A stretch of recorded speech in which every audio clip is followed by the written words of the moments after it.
Hello बच्चों, कैसे हैं आप बच्चों। आज हम पढ़ेंगे क्लास 7th सामाजिक अध्ययन के अंतर्गत हमारे अतीत विषय का तीसरा चैप्टर दिल्ली 12वीं से 15वीं शताब्दी। हम आपको बताएंगे। इस पाठ से संबंधित प्रश्नों के उत्तर आप इसी प्रकार लगातार देखते रहें वीडियो और जुड़े रहें हमारे साथ। और सबसे पहले हम आपको बताएंगे पाठ के आंतरिक प्रश्न और उनके उत्तर। आप समझ गए ना आंतरिक प्रश्न का मतलब, जो कि पाठ के बीच बीच में आपसे प्रश्न पूछे जाते हैं, थोड़ा सा पाठ पढ़ाया जाता है, फिर उसके बाद प्रश्न दिए जाते हैं। तो आप देखें इसको, अपने पाठ के अंदर कुछ प्रश्न आपको मिलेंगे, उनके उत्तर हम आपको पहले यहाँ पर बता रहे हैं और साथ साथ हम आपको बता रहे हैं कि कौन से पेज पर ये प्रश्न होगा। पहला प्रश्न है, क्या आपको लगता है कि न्याय चक्र राजा और प्रजा के बीच के संबंध को समझाने के लिए उपयुक्त शब्द है। और ये प्रश्न आपको कहाँ पर मिलेगा बच्चों, ये मिलेगा 32 नंबर पेज पर, यानी 32 नंबर पेज पर आप देखें अपनी पाठ्य पुस्तक के। और इसका उत्तर आप क्या लिखेंगे, उत्तर लिखेंगे 13वीं सदी के इतिहासकार फ़.ए. मुदव्विर ने न्याय चक्र के बारे में लिखा है।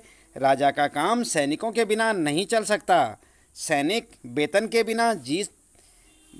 बिना नहीं जी सकते। वेतन आता है किसानों से एकत्र किए गए राजस्व से, मगर किसान भी राजस्व तभी चुका पाएंगे जब वे खुशहाल और प्रसन्न हों। ऐसा तभी हो सकता है जब राजा न्याय और ईमानदार प्रशासन को बढ़ावा दें। न्याय चक्र का उपरोक्त वर्णन राजा और प्रजा के बीच के संबंध को समझाने के लिए आंशिक रूप से उपयुक्त है। तो इस प्रकार से आप इस पहले प्रश्न का उत्तर लिख सकते हैं। देख रहे हैं ना आप यहाँ पर, ये है आपका पहले प्रश्न का उत्तर। इसके बाद बच्चों आप ध्यान दें, आप देखेंगे पेज नंबर 33 पर, और यहाँ पर दूसरा प्रश्न आपके लिए, मिन्हाज के विचार अपने शब्दों में व्यक्त कीजिए। क्या आपको लगता है कि रजिया के विचार भी यही थे? आपके अनुसार स्त्री के लिए शासक बनना इतना कठिन क्यों था? समझ गए ना आप प्रश्न को। और इस प्रश्न को आप देख सकते हैं अपने 33 नंबर पेज पर, अपनी किताब के 33 नंबर पेज पर, यानी 33 नंबर पेज पर आप देखें। और उत्तर इस प्रकार से लिख सकते हैं आप, मिन्हाज ए सिराज का मानना था कि ईश्वर ने जो आदर्श समाज व्यवस्था बनाई है उसमें स्त्रियों को पुरुषों के अधीन होना चाहिए। ऐसी स्थिति में रानी का शासन इस व्यवस्था के विरुद्ध था। रजिया सुल्तान 1236 से 1240 ईस्वी तक दिल्ली सल्तनत की शासिका थी।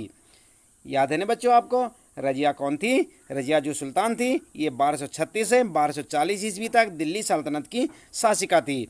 रजिया सुल्तान को महिला शासक होने के कारण काफ़ी विरोध का सामना करना पड़ा, जबकि रजिया सुल्ताना ने मर्दों की तरह शासन चलाया। रजिया सुल्तान के विचार मिन्हाज सिराज के विपरीत था। पहले पितृ प्रधान समाज के कारण पिता का पुत्र ही राजा होता था, इसलिए स्त्री के लिए शासक बनना कठिन काम था। तो इस प्रकार से आप इस दूसरे प्रश्न का उत्तर लिख सकते हैं। इसके बाद बच्चों आइए देख लेते हैं तीसरा प्रश्न। तीसरा प्रश्न है, क्या आपको गुलाम को बेटे से बढ़कर मानने का कोई कारण समझ में आता है? तो यहाँ पर आप देख सकते हैं, ये प्रश्न है आपका 33 नंबर पेज, 33 नंबर पेज पर आप देखें। और इसका उत्तर क्या लिखेंगे आप, सल्तनत काल के प्रारंभिक शासक गुलाम वंश के थे। मोहम्मद गौरी का गुलाम कुतुबुद्दीन ऐबक दिल्ली का शासक बना था और कुतुबुद्दीन ऐबक का गुलाम इल्तुतमिश दिल्ली का शासक बना था। ये दोनों शासक काफ़ी योग्य और बुद्धिमान थे, इसलिए बुद्धिमानों का कहना है कि योग्य और अनुभवी गुलाम बेटे से भी बढ़कर होता है। यह कथन सही है, क्योंकि ये गुलाम अपनी योग्यता और बुद्धि से ही राजा या सुल्तान के दिल जीत पाते थे, इसलिए सुल्तान उन्हें बेटे से बढ़कर मानते थे। समझ गए ना बच्चों। तो इस प्रकार से आप इस प्रश्न का उत्तर, यानी तीसरे प्रश्न का उत्तर आप यहाँ से ऐसे लिखें और इसे याद करें। इसके बाद बच्चों बात करते हैं चौथे प्रश्न की। तो चौथा प्रश्न है, आपके ख्याल से बर्नी ने सुल्तान की आलोचना क्यों की थी? और आप देख सकते हैं ये प्रश्न है आपका 33 नंबर पेज पर।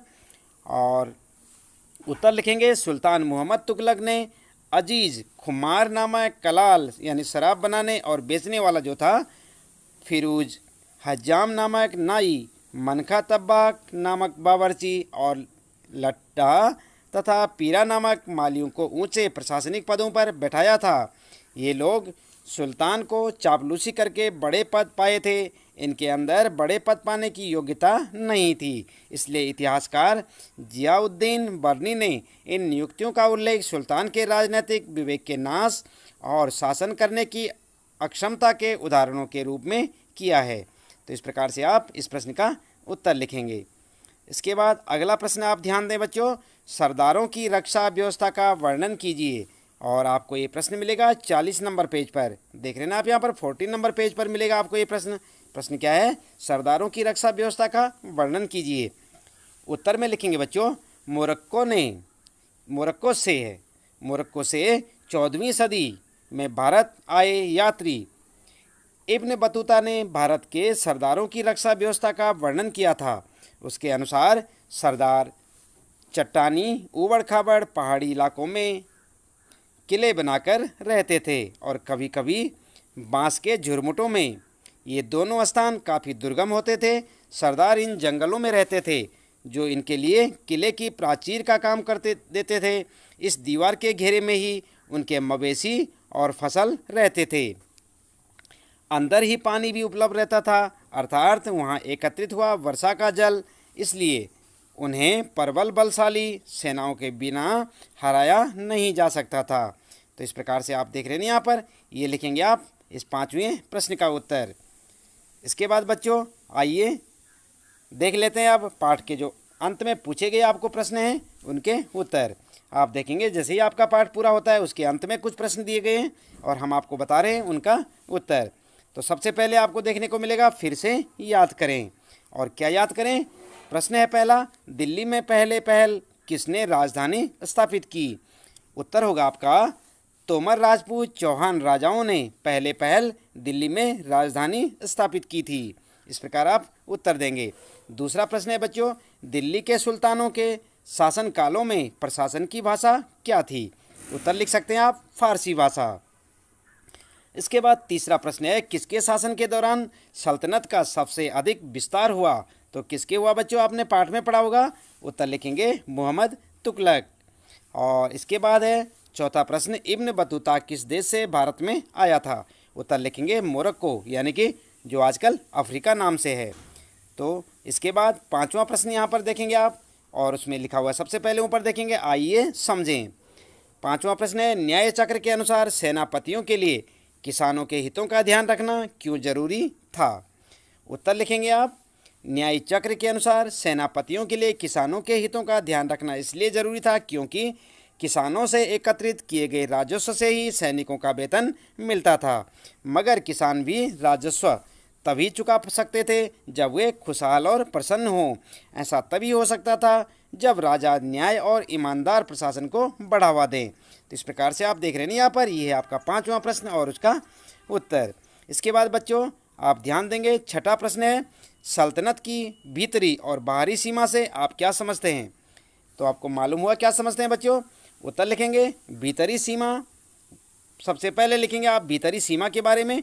तो भीतरी सीमा से अभिप्राय है गैरिसन, शहरों की पृष्ठभूमि में स्थित क्षेत्रों से गैरिसन शहरों की आवश्यकताओं की पूर्ति होती थी। और बाहरी सीमा में क्या लिखेंगे आप? हेडिंग डाल के लिखेंगे बाहरी सीमा।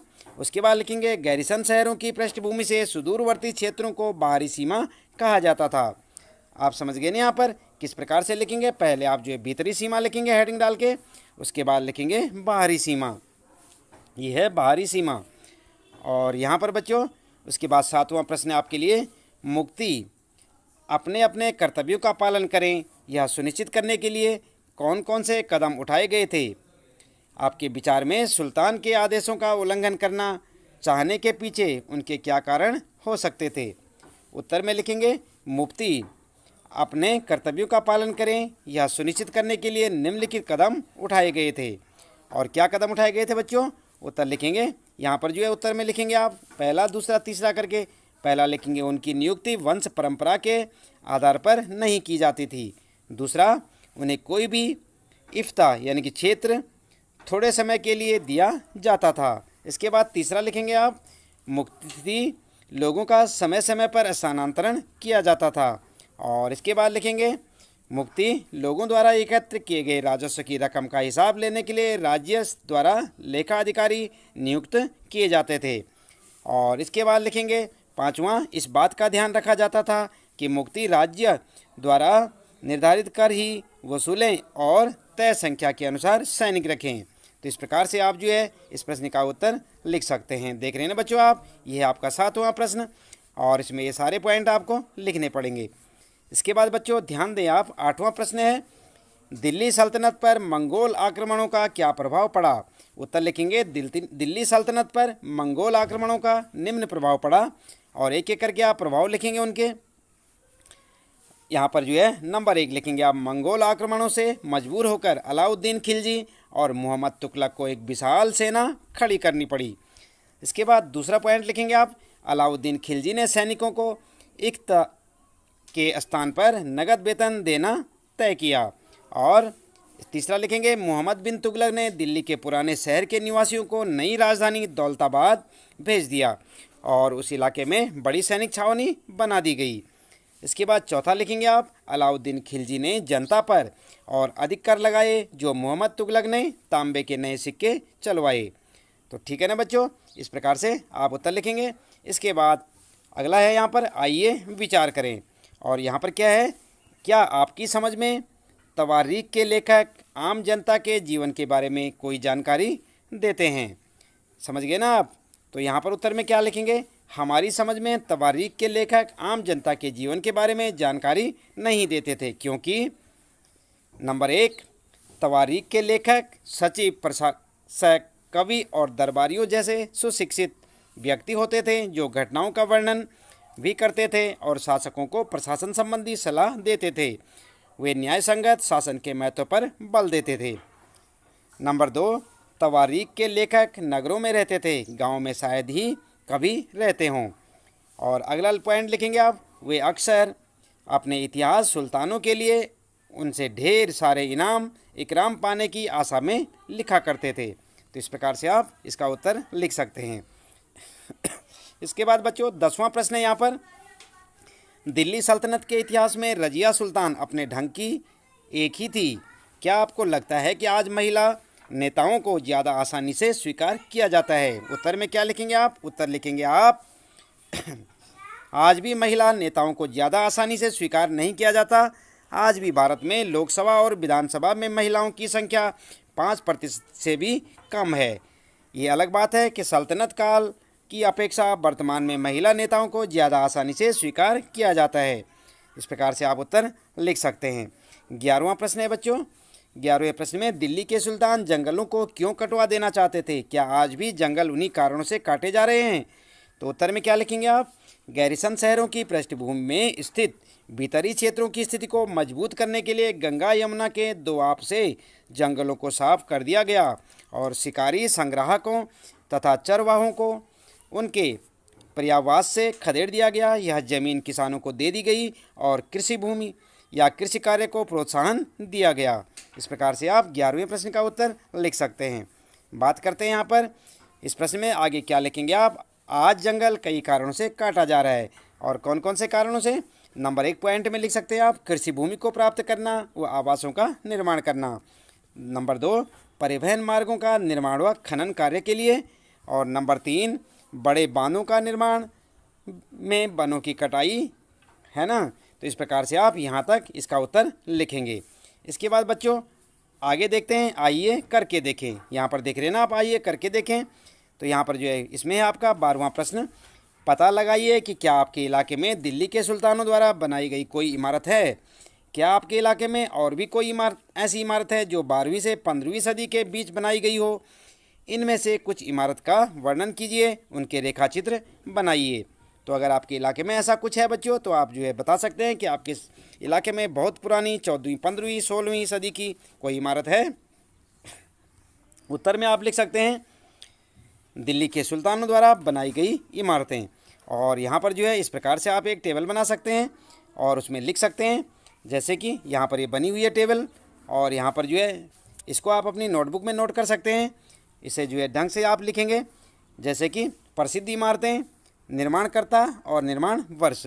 तो यहाँ पर नंबर 1 में कुतुब मीनार जो दिल्ली में है, नंबर 2 में हौज खास दिल्ली, नंबर 3 तुगलकाबाद का किला दिल्ली में, नंबर 4 फिरोज शाह कोटला दिल्ली में और नंबर 5 खिड़की मस्जिद जो कि दिल्ली में है। निर्माणकर्ता कौन है, कुतुब मीनार जो है बनाई थी किसने? कुतुबुद्दीन ऐबक ने। हौज खास दिल्ली का अलाउद्दीन खिलजी का।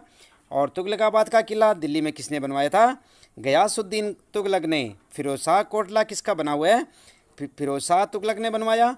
और खिड़की मस्जिद जो दिल्ली की है ये किसने बनाई बच्चों? मोहम्मद तुगलक ने। कब बनाई थी? यहाँ पर आप देख सकते हैं निर्माण का वर्ष 1199 से 1208, यहाँ पर 1305, 1321 से 25 और यहाँ पर 1354 और 1326। तो इसको आप जो है अपनी नोटबुक में इसी प्रकार से अच्छे से याद करें, इसे समझें और इसे लिखें। तो बच्चों इसके साथ ही इस पाठ से संबंधित प्रश्नों के उत्तर यहाँ पर समाप्त होते हैं। उम्मीद है कि आपको इन पाठ में जो हमने आपको प्रश्नों के उत्तर बताए अच्छे से समझ आए होंगे। आप इसे अच्छे से याद करेंगे, अपनी नोटबुक में इन्हें नोट करें ताकि आपको परीक्षा के समय किसी परेशानी का सामना ना करना पड़े।